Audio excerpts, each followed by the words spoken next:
Took my coworkers out for drinks, only to realize I didn't have enough money to cover the tab. Desperate, I walked up to the hottest guy in the VIP booth. Hey, can you pay this for me? I'll Venmo you later. The guy tried to play it cool. Miss, do we know each other? I snatched the drink right out of his hand. We don't, but ask your bodyguard how many times he's called me for a favor. I've saved your ass enough times. Can't you return the favor once? The man looked confused, but his bodyguard immediately covered his face with his hand. Boss, it's true. Every time you get blackout drunk, you attack anyone who comes near you, except her. I've called her multiple times to beg her to take you home. The group of guys sitting around him perked up, looking at me like I was a unicorn. Wait, for real? When Lou gets wasted, he's like a rabid dog. No one can touch him. Yeah, I tried to help him to his room once, and he nearly snapped my arm in half. Same. They say Lou is possessed by demons when he drinks. I didn't believe it, tried to outdrink him, and ended up in the hospital for 2 months with multiple fractures. The doctor said it's hyper-defensive instinct. He trusts no one when his inhibitions are down, so he attacks on sight. What makes this girl so special? I don't buy it, unless she proves it right now. I raised an eyebrow and pulled out my phone, flashing my QR code. Sure, transfer me $500 first, and I'll give you a show. Someone actually whipped out their phone and sent me the money. Ding. Payment received. I pointed to the bar. I'm gonna go pay my tab, get him wasted, then come find me. The whole booth started cheering and jeering. Only the man in the center, Luke Vance, narrowed his eyes at me dangerously. I wasn't scared. I've seen him hugging a toilet bowl. I have photos. Ha, look at him now. Sitting there like a king in his VIP booth, all elegant and refined. A total fraud. I'd already seen him at his worst. I paid the bill and sent my coworkers home. Then I walked back to the booth. Hey, I took the 500. I had to deliver the show. Luke's friends were trying their hardest to pour drinks down his throat, but Luke wasn't having it. He grabbed my wrist, dragged me out of the club, and shoved me into his Maybach. Slam. The door shut so hard the car shook.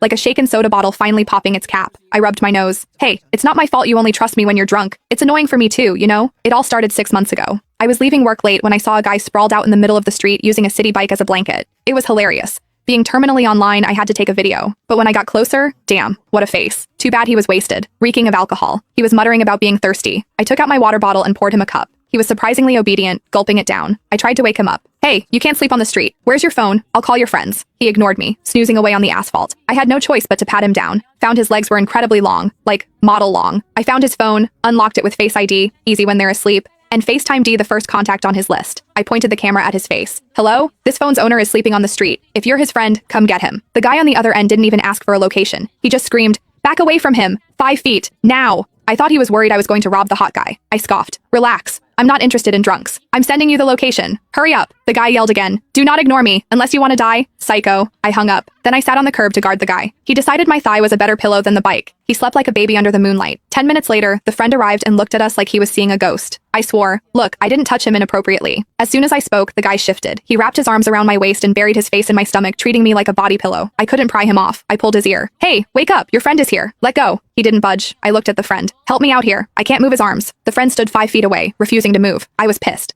Why are you just standing there?